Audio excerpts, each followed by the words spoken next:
కరీంనగర్ జిల్లాలో సభ్య సమాజం తలదించుకునే అత్యంత కిరాతక ఘటన వెలుగులోకి వచ్చింది. జూబ్లీనగర్లో కన్న తండ్రి కాలయముడుగా మారి అబ్బం శుభం తెలియని ఇద్దరు కవల పిల్లలను బావిలో పడేసి హతమార్చాడు. ఆడపిల్లలు పుట్టారనే నెపంతో భార్య మౌనికతో తరచూ గొడవ పడుతున్న నిందితుడు శ్రీశైలం తనలోని పశువాంఛను చిన్నారుల ప్రాణాలు ఈడ్చుకున్నాడు.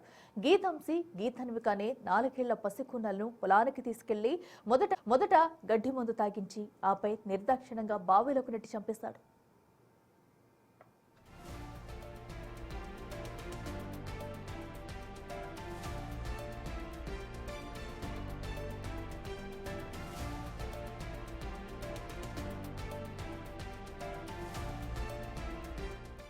మొన్న ఉదయం భార్యతో జరిగిన ఘర్షణే ఈ ఘాతుకానికి కారణమని తెలుస్తుంది. తండ్రి అన్న కనికరం లేకుండా చిన్నారులు బతికి అవకాశం ఇవ్వకూడదనే కుట్రతో ఈ దారుణానికి ఒడిగట్టాడు. సమాచారం అందుకున్న పోలీసులు గాలింపు చేపట్టి బావిలో నుంచి ఇద్దరు చిన్నారుల మృతదేహాలను వెలికితీశారు. పోస్టుమార్టం నిమిత్తం మృతదేహాలను కరీంనగర్ ప్రభుత్వ ఆసుపత్రికి తరలించారు. ఈ కసాయి తండ్రి చర్యను చూసి స్థానికులు తీవ్ర ఆగ్రహానికి లోనై అతడిని పట్టుకుని దేహశుద్ధి చేసి పోలీసులకు అప్పగించారు.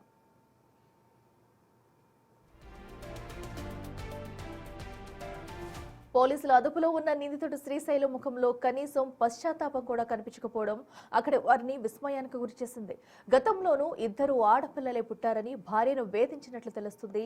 బంధువులు ఎన్నిసార్లు చెప్పినా అతనిలో మార్పు రాకపోగా చివరకు తన కోపాన్ని చిన్నారుల బలితో తీర్చుకున్నాడు. ఈ కిరాతక చర్య కరీంనగర్ జిల్లా వ్యాప్తంగా పెను సంచలనం సృష్టించింది.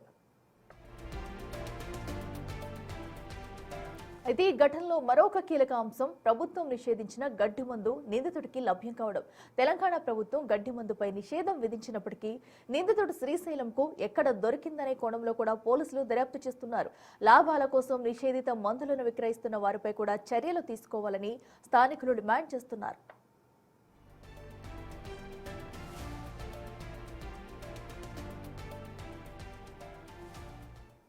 న్యూస్ అబ్బం శుభం తెలియని 4 ఏళ్ల చిన్నారులను గడ్డి మందు తాగించి ఆ తర్వాత బావిలో పడేశాడు ఒక కసాయి తండ్రి. ఈ అమానవీయ ఘటన కరీంనగర్ లో జరిగింది. అయితే ఆ తండ్రి శ్రీశైలం ఇంతటి దారుణానికి ఎందుకు పాల్పడ్డాడు, ఆడించి లాలించాల్సిన వయసులో ఎందుకింత సైకోలా ప్రవర్తించాడు అనే ప్రశ్నకు ఇప్పుడు ఓ షాకింగ్ సమాధానం తెలుస్తుంది. ఆడపిల్లలు పుట్టారనే కోపంతోనే ఈ దారుణానికి ఒడిగట్టాడని ఇప్పుడు విచారణలో తేలింది. అంతేకాదు ఈ ఘటనకు సంబంధించి ఇప్పుడు మరికొన్ని విషయాలు కూడా తేలాల్సి ఉంది. ప్రస్తుతం నిషేధంలో ఉన్న గడ్డి ముందు అతడికి ఎలా దొరికింది, గడ్డి మందు విక్రయాలు ఇంకా కొనసాగుతున్నాయా అనేది కూడా తేలాల్సి ఉంది.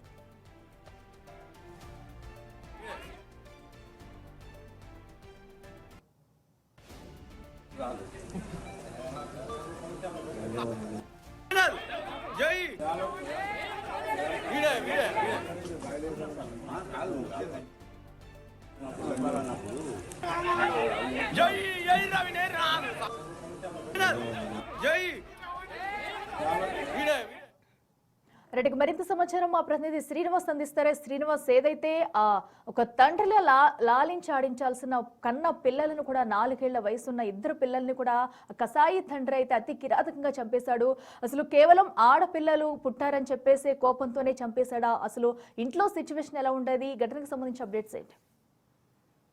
కుటుంబ కలహాలతో 4 ఏళ్ల ఇద్దరు కవల కూతుళ్లను ఇటు మట్టు పెట్టినటువంటి కసాయి తండ్రి యొక్క ఉదాంతం నిన్న వెలుగులోకి వచ్చింది. మొత్తానికైతే ఇటు ఏదైతే కరీంనగర్ లోపల సంచలనంగా మారినటువంటి చిన్నారుల పాలిట యమకింకరుడుగా మారినటువంటి బ్యాడ్ ఫాదర్ ను దేహశుద్ధి చేసి కూడా ఇటు పోలీసులకు అప్పచెప్పినటువంటి పరిస్థితి కనబడుతుంది. అయితే ఇటు ఆ బావిలో తీసుకువెళ్లి బావిలో ఎందుకు పడేశారనేటువంటి కోణం లోపల అయితే పోలీసులు ఎంక్వైరీ చేస్తున్నారు. అక్కడ ఉన్నటువంటి గ్రామస్తులు తెలిపినటువంటి వివరాల ప్రకారము వారికి ఆడబిడ్డలు పుట్టినందుకే ఆ భార్య మౌనికతో శ్రీశైలం తరచుగా గొడవలు పడేటువంటి వారు. ఈ నేపథ్యం లోపలనే కక్ష పెంచుకున్నట్టుగా అయితే తెలుస్తుంది. అయితే భార్యతో నిన్న గొడవ జరగగా ఈ చిన్నారుల మీద అతన్ని పగ తీర్చుకున్నటువంటి నేపథ్యం లోపలనే బావి దగ్గరకు తీసుకువెళ్లి వారిని బావిలో పడేసి హత్య చేశాడు అని చెప్పి అయితే తెలుస్తుంది. మొత్తానికైతే కాలయముడైనటువంటి తండ్రి చేతి లోపల అసూలు బాల్చినటువంటి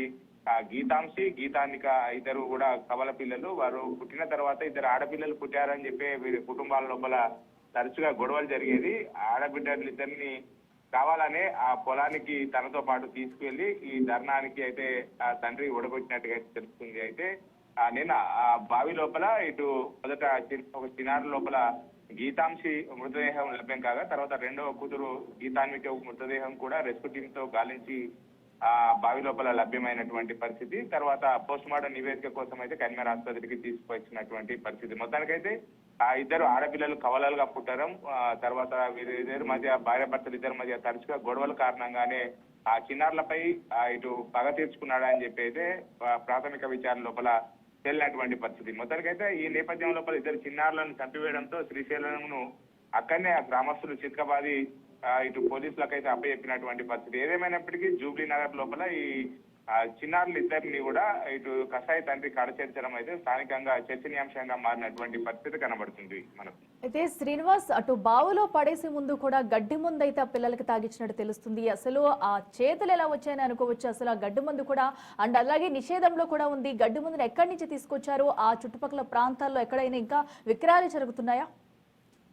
కావాలనే ఆ చిన్నారులను ఇద్దరిని కూడా బావి వద్దకు తీసుకెళ్లారు. అయితే బావి వద్ద గడ్డి మందు సంబంధించినటువంటి డబ్బా ఉండడంతో ఆ గడ్డి మందు తాగి బావిలో పడేశారని చెప్పి అనుమానాలు వచ్చాయి. కానీ ఆ పోలీసులు తెలుపుతున్నటువంటి వివరాల ప్రకారము ఆ చిన్నారులకు గడ్డి మందు తాగించలేదు, కేవలము ఆ చిన్నారులను ఆ బావిలో పడేసి మాత్రమే హత్య చేశారు అని చెప్పి అయితే పోలీసులు చెప్తున్నటువంటి పరిస్థితి. ఆ చిన్నారులు ఇద్దరికి కూడా ఎలాంటి గడ్డి మందు తాగినటువంటి ఆనవాళ్ళు లేవని చెప్పి చెప్తున్నారు.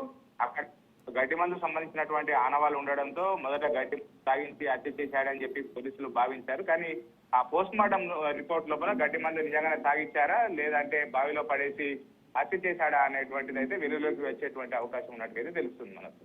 Right Srinivas, thank you.